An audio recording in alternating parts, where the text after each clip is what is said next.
Bonsoir à tous. On va revenir aujourd'hui sur les propos de Kylian Mbappé, sur son interview fait avec le journaliste Click, où il est revenu notamment sur son départ du Paris Saint-Germain, sur l'histoire de la prolongation, sur les rumeurs de l'équipe de France et de sa non-présence à certains rassemblements, et sur l'enquête judiciaire pour viol en Suède.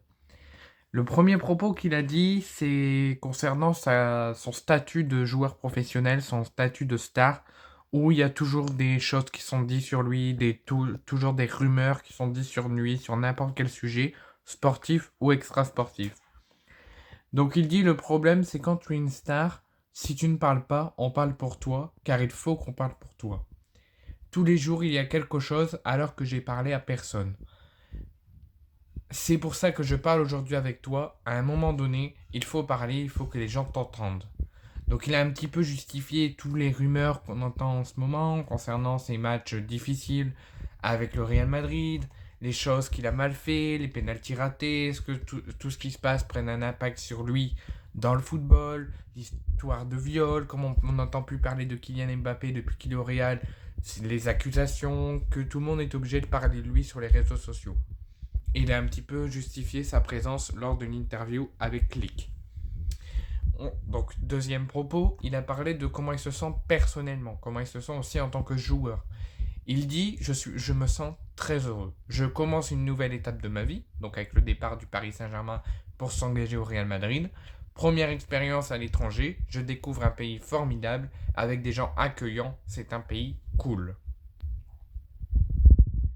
Ensuite, il a parlé sur les critiques. Sur les critiques qui tombent en son nom, que ce soit sportif ou extra-sportif.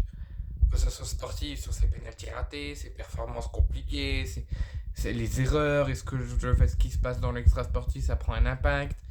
Il dit j'ai été décrit comme super mature, parfois les messages c'est sans parler. Des fois j'envoie des messages malgré moi, les gens vous voient comme des robots, il y a un cercle robotique qui veut ça, quand tu vas plus loin, on est des êtres humains comme tout le monde, les gens nous critiquent et nous émoncent, et nous encensent. Donc en gros il dit, faut que les gens arrêtent de critiquer, faut que les gens arrêtent de trouver des excuses et de parler de lui tout le temps et de dire n'importe quoi sur n'importe quel sujet. Il est être humain, tout le centre médiatique, ce sont des robots et que lui fait son métier et il se présente comme être humain. Ensuite, concernant les critiques, il reparle des critiques et il reparle de, euh, de la télévision française. Il dit les critiques, c'est plus un effet de boomerang. Quand ça tape sur tes proches, je n'ai pas de contact avec la télévision française ici. Depuis que je suis en Espagne, je ne regarde plus la télévision française. C'est plus mes proches qui regardent et qui m'en parlent. Je voulais vraiment découvrir quelque chose ici. J'ai mis ma concentration là-dessus. Je sautais dans l'inconnu, même si je parle la langue. La culture, ça s'apprend. J'ai beaucoup insisté sur l'adaptation en arrivant.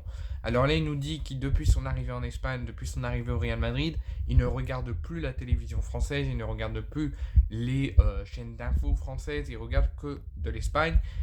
Par rapport à l'effet boomerang, par rapport à son affaire de viol, pour pas que ça lui prenne un impact psychologique pour les matchs importants avec le Real Madrid, sur tout ce qui est dit sur les réseaux, sur la télé par rapport à lui, mais aussi parce que depuis son arrivée en Espagne, il veut mettre la France de côté car il veut prendre comme priorité son pays, l'Espagne, et essayer d'apprendre la culture et la langue espagnole et mettre tout le français en pause pendant un laps de temps.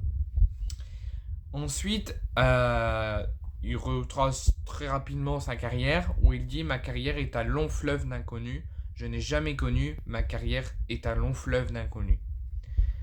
Ensuite, concernant l'affaire de Stockholm, l'affaire de viol, il dit j'ai été surpris. Je suis à l'heure actuelle toujours surpris. Ce sont des choses qui débarquent quand tu ne vois pas venir. Je n'ai rien reçu, pas de convocation. J'ai lu la même chose que tout le monde. Le gouvernement suédois n'a rien dit. Je ne suis pas concerné. C'est juste de l'incompréhension. Cela ne m'a pas pesé car je ne me suis jamais senti concerné. Il y a beaucoup de bruit, mais j'ai toujours eu la même intention, c'est de me concentrer sur mon métier et voir comment ça va se terminer. Si la justice me convoque, j'irai tout simplement. Ce n'était même pas une soirée, j'ai eu 5 jours libres donnés par le coach. J'ai décidé de partir, je devais aller ailleurs, mais le coach m'a dit va dans un endroit moins exposé. ça se passe bien, je suis tranquille. Et avant de partir, il y a cette photo en sortant du resto qui sort. Il y avait plein de personnes prêtes à m'accueillir pour le départ, plein de journalistes. Donc en gros, il se dit que pour lui, il n'a rien fait, que tout ce qui est dit sur lui est faux, que il a tout simplement fait son métier de footballeur, qu'il a eu 5 jours de repos, qu'il a profité avec ses proches, qu'il a profité lui personnellement à aller s'aérer l'esprit et profiter du repos quoi, pour faire ce qu'il a envie de faire et profiter de sa vie.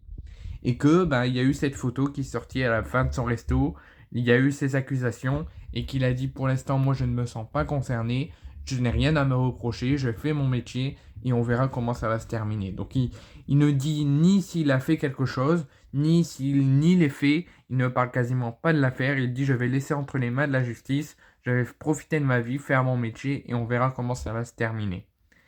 Ensuite, on parle un petit peu de lui plus privé. Est-ce qu'il est amoureux? Quand je suis dans l'avion, j'ai les infos. Je n'ai aucune idée de qui est la plaignante, donc qui l'accuse de viol. Tu peux tout avoir, ça demande des adaptations. Je ne peux pas venir jouer ici et jouer le malheureux. Tu dois réadapter ta vie pour avoir la tranquillité. J'ai rencontré Léon Marchand et sa famille il y a 1 an et demi et je lui disais que j'en l'enviais. Il a marqué l'histoire. Lui, mon père, mon frère, à mes proches. J'ai déjà été amoureux, j'espère que je le serai encore. J'ai été construit pour vivre ces moments, mais la personne à côté n'est pas forcément programmée. Donc ça, c'est sur sa vie amoureuse. Ensuite, il dit aussi que par rapport à son engagement avec la France, avec l'équipe de France, qu'il est quelqu'un qui est ouvert au dialogue. S'il y a des gens qui veulent papoter, dialoguer avec lui sur certains sujets, il est ouvert au dialogue. Que tout ce qui se passe en France, ça m'a touché. Qu'on est des citoyens français et parfois que peut-être la manière a dérangé, mais que personne n'est parfait, on ne pourra pas me reprocher de me soucier de mon pays. Il y a beaucoup d'informations, je vous parle très brièvement des choses les plus importantes, sinon dans 1 heure on sera encore là. Concernant, parce qu'il a un petit peu papoté, discuté avec le journaliste sur certains sujets que le journaliste lançait comme discussion, mais c'était pas très important. Je veux vraiment vous parler des choses importantes qu'il a dit, notamment sur l'équipe de France, sur son statut, sur comment elle se comporte en équipe de France, sur le départ du PSG, sur la non-prolongation, etc. Et sur l'affaire de viol, c'est les plus importants. Après, pour sa vie amoureuse, tout ça, c'est pas important. Donc pour son amour pour l'équipe de France, il dit il y a eu des difficultés dans la vie que tu dois affronter, mais je ne vais jamais me renier. Des fois j'ai revendiqué des choses, des fois elles me sont tombées dessus. Donc c'est un petit peu ce qu'il dit sur l'équipe de France. Donc l'équipe de France a toujours été le plus haut grade du football. Mon amour de l'équipe de France n'a pas changé. Oui, ça me manque parce que ça fait longtemps que je n'y ai pas été. En septembre, j'ai demandé au sélectionneur de ne pas y aller. Je venais d'arriver à Madrid, j'avais eu des vacances super courtes. Le coach a assisté pour que je vienne, ça ne s'est pas très bien passé, mais ça reste l'équipe de France. Après, en octobre, j'étais blessé, moi je n'étais pas dans ces discussions. Le coach m'a dit que c'était mieux qu'il ne me prenne pas. Ensuite, il y a eu novembre, mais je ne peux pas dire, c'est une décision du coach, je me range derrière lui. Je respecte sa décision, c'est lui le boss, je voulais y aller, mais je ne peux pas dire pourquoi je n'ai pas été appelé. Donc là, il justifie pourquoi il n'était pas là sur ces 3 rassemblements. Donc sur le rassemblement de novembre, lui, il souhaitait venir, il souhaitait porter le maillot de l'équipe de France, mais c'est le sélectionneur qui lui a sanctionné, qui lui a dit non, tu ne viens pas. En septembre, lui-même, c'était son choix personnel de ne pas venir, comme il venait d'arriver au Real Madrid, il voulait encore s'adapter et profiter de ses vacances. Et en octobre, il n'avait pas pu venir parce qu'il était blessé. Donc il dit clairement que son amour pour l'équipe de France n'a absolument rien changé, qu'il y a eu des circonstances qui ont fait qu'il ne pouvait pas venir. Ensuite, concernant son départ du Paris Saint-Germain et ses relations avec le Paris Saint-Germain. Le PSG, le club a énormément compté pour moi. J'ai fait 7 années, c'était un endroit super intense, dans le bien et le moins bien.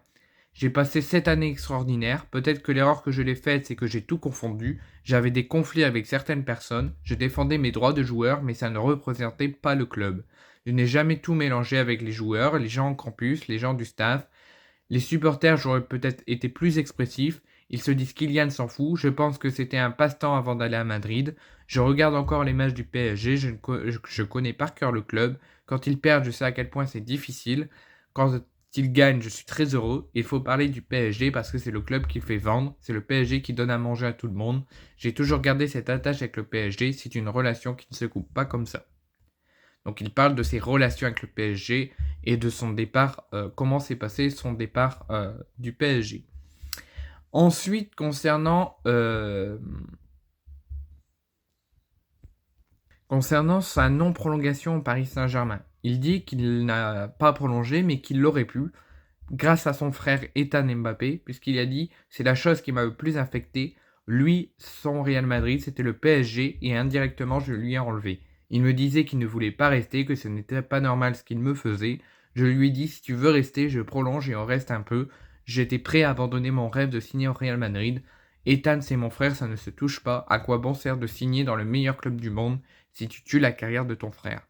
Donc il n'a pas prolongé, il est parti au Real Madrid, mais qu'il était prêt à ne pas le faire pour son frère Ethan, qui lui est parti à Lille, et lui, Ethan, voulait partir du Paris Saint-Germain, et qu'il voulait partir du Paris Saint-Germain par rapport au traitement du PSG envers son frère Kylian, et que Kylian était prêt à se sacrifier de ne pas faire son rêve au Real Madrid pour son frère, pour que les deux puissent prolonger et continuer l'aventure au Paris Saint-Germain.